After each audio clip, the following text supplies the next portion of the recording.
We're at Star Tours this week. It's an action-packed details on an action-packed attraction where there are just a ton of tributes and homages.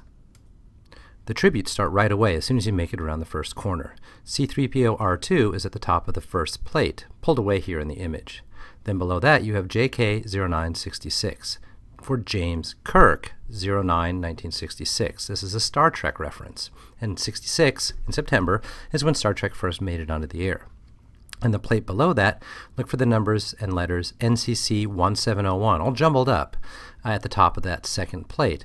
This is the call sign for the USS Enterprise, again a Star Trek thing. And below that, IG-88, the mechanical bounty hunter from the Star Wars mythos. On the big display board itself, look for 1138 to show up as a flight number on the way to Chandria. 1138 was the name of the first movie that George Lucas ever made, THX 1138. It doesn't make a lot of sense, but 1138 shows up a second time as another flight number on that same board, this time going to Coruscant. Tony Baxter, an Imagineer who had a hand in the original Star Tours construction at Disneyland, gets his own little sign in Star Tours, Tony William Baxter. The Star Wars script, called Aurebesh, is used on various signs around the attraction. This nameplate at the bottom of the Star Speeder says WDI in Aurebesh for Walt Disney Imagineering. This sign says 213 baby with the letters slightly mixed up.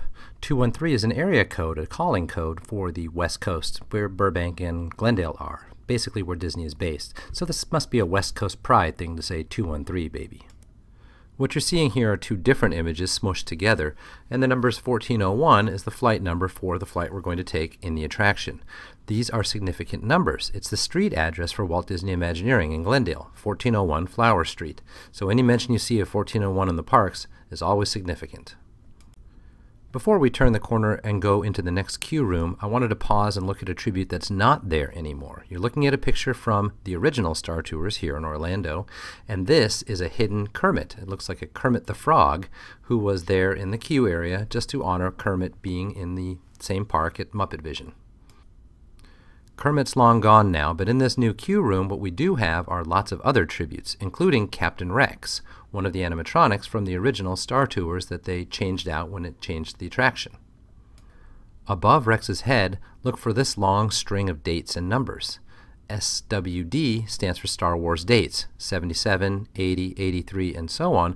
These are all the 2-year dates for when the Star Wars movies came out, and including the Clone Wars. Elsewhere in this same corner, you'll find mention of TK421. This is a stormtrooper from the original Star Wars movie who left his post. Across the walkway is G29T. Now this is that talkative robot who is scanning luggage, but this robot has a neat little history all on his own.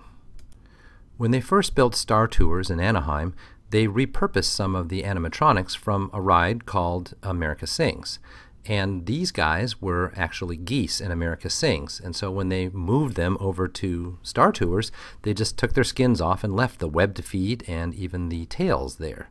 Now, the animatronics you see in Orlando were actually purpose-built for Orlando. These are not recycled or reused, but they look exactly like the Anaheim ones, and so they copied something that there was a tribute and a recycled piece of technology. The original queue had G29T listening to the radio, and specifically listening to 107.9, K-Droid it was called, a radio that was playing in the background. So the radio isn't there in the modern day queue, but there is sort of a call-out and a tribute to K-Droid here in the queue as seen from above. The luggage scanning station includes ST10987. Well, ST is Star Tours, of course, and on January 9th, 1987 is when Star Tours first opened at Disneyland. Not the Disney attraction here in Walt Disney World, but since it is essentially the same attraction on both coasts, sometimes the tributes make sense for both sides. The scanning station actually shows us X-ray views of what's inside different pieces of luggage, and you'll find lots of different tributes in here. Everything from character hats to pieces of other Disney characters. So what we're looking at here are Sorcerer Mickey stuff. To give another example, this is the character Vincent from the 1979 movie Black Hole. Here's a very self-referential tribute. It's Captain Rex from the original Star Tours. As you see him here, he's got a piece of tape on him, and this was true in the ride itself, that said, "Remove before flight." Madame Leota from the Haunted Mansion makes an appearance here in the luggage scans as well.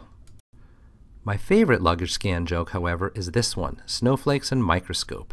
This is in reference to an attraction at Disneyland called Adventure Through Inner Space, and it was in the location where Star Tours would later be built. So it was the thing that Star Tours replaced. And so any tribute to Adventure Through Inner Space is really an Anaheim thing, but they make it work for the Orlando attraction as well. At the top of the walkway, where the queue bends, look in this lighted window and you'll see things like an R2 unit with mouse ears, R2MK, we know him from Star Wars Weekends, as well as a Jar Jar frozen in carbonite every so often. The second droid in the queue is working at this station, and if you look at the base of the station, you'll see the numbers 71, again a reference to 1971 when Walt Disney World opened. Ali Sansan is the name of the droid, which gives us the safety information. Her name sounds like Allison, and that's no coincidence. It was the actress Allison Janney who gave voice to Ali Sansan. On the ride itself, in the Coruscant sequence, look for this billboard, electronic billboard, to say the word Tomorrowland written in Arabesh on it. Mon Mothma is here portrayed by a WDI person, Marianne McLean, the visual effects supervisor. Look to the far left and you'll see Steven Spiegel, who is the WDI show producer, wearing the orange jumpsuit. Many of the others are extras, but some of these folks are from Lucasfilm. In the Death Star sequence, as we're leaving the Death Star, look to the left and you'll spot this model of the Mighty Microscope. This was a giant prop in the queue for Adventure Through Inner Space, that slow-moving Omnimover attraction from Disneyland that got replaced by the original Star Tours. So its presence in the movie is really a shout-out to the history at Disneyland.